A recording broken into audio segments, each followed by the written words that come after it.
How's it going? It's Robbie with Missouri Worm Supply. Today, this will be part 2 of worm tea, worm leachate, worm extract, and worm wee or worm pee. What they are, what they're used for. We're going to finally put this whole thing to a rest with this video. And our third video, which will be following up this one, obviously will be 2 forms or 2 ways of making worm tea. There's the run-of-the-mill way that you can make at home, which is a simple process. And then there's a better way, or let's say it's got more ingredients. It's a more advanced way of making worm tea for you guys that want to make it at home. Stick around, and I'm going to put this over to somebody who really knows what they're talking about.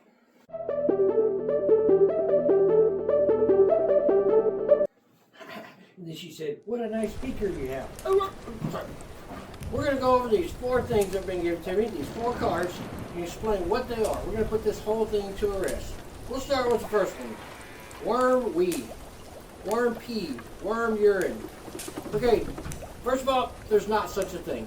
Worms do not urinate. They will secrete a fluid like sweat out of their bodies. They also secrete a mucus like slimy, bubbly substance for when they are stressed. They put that out. Wee or worm pee, there's as much truth in that as there is in what politicians tell you. So let's get rid of that.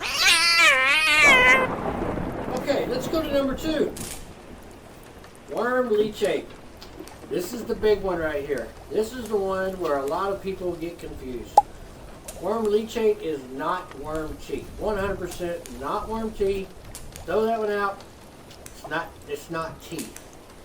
If you take in your bin, it could be a bus bin, it could be stackable bins, whatever it is, the fluid that comes out of the bottom of that bin gets in your catch pans or where you have a little drain tube.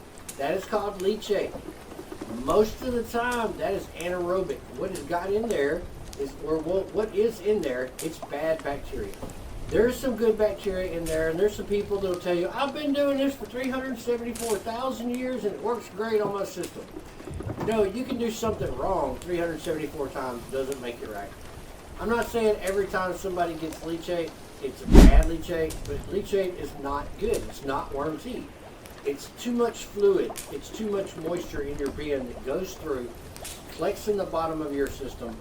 Most of the time, throw that out in your yard. Throw it to your garden, not to your garden, sorry. Throw that in your grass, by your trees, or what have you. There's bad anaerobic bacteria in there. It's best not to use it. I'm just saying, you do what you want to do. You want to put it on your flowers, you put it on your flowers. You want to put it on your plants, put it on your plants. Would not recommend that. Okay, let's go to the third one. Worm extract. Worm extract is when you purposely flood your bin.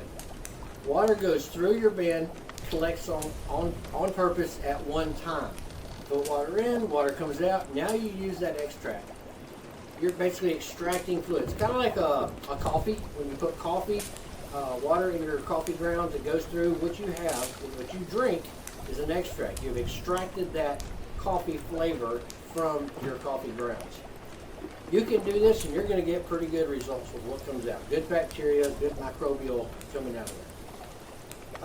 There are bins that are set up to do this. You can take your urban worm bag or your hungry bin.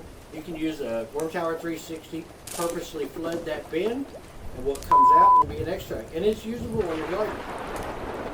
But, worm tea. This is the creme de la creme. This is the Cadillac when it comes to worm castings. I'm going to show you 2 different variations on how to make worm tea. One worm tea is going to be your basic tea that you make at home. If you don't have many supplies, you can still do this. There are some do's and don'ts about this a lot of people don't know about, and I'm going to try to cover all those for you. But the worm tea is what we're all looking for. That's going to be in our next video, and we're going to show you 2 different ways to make it. We're going to use the system we have, the bubber we have. I'm going to show you the ingredients that we put in, why we put them in. Again, we're going to cover the basic that you do at home just to get you to your foliar spray or pour on your plants. And then we're going to show you a much more advanced system or advanced worm tea. You can add even more life to your plants. Again, the worm wee, not a real thing. They don't urinate. The worm extract, is just pouring through your water. Think of a house plant. You pour water in your house plant, what comes out the bottom when you overwater, you've extracted nutrients or bacteria, all that out of the plant. Again, worm leachate, you do what you want to do. I would not recommend putting this on your edible plants. Hey guys, if you like what you're seeing, like, subscribe, hit that notification bell. And then worm tea. Video 3, which will be coming out soon, is going to be a more in-depth. It's going to be a longer video. It's going to show you how to make the system that we got, how we do it. It's going to have the correct times and temperatures. A lot of people think you just put your castings in a bag, you cook them for brew for 24 hours and you're done. That's not true completely. You can do that, you're going to get some benefits. But your water or room temperature needs to correlate with how long you brew this tea for. I will put a graph up. This again comes from Living Roots Compost Tea. I can't Troy Hinky.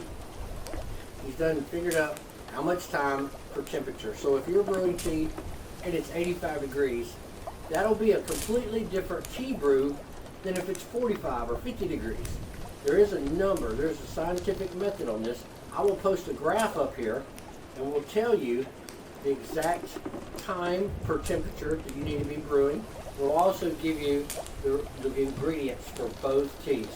You guys, if this video cleared something up with you about all the different worm tea, worm extract, please share this. Send this to your friends.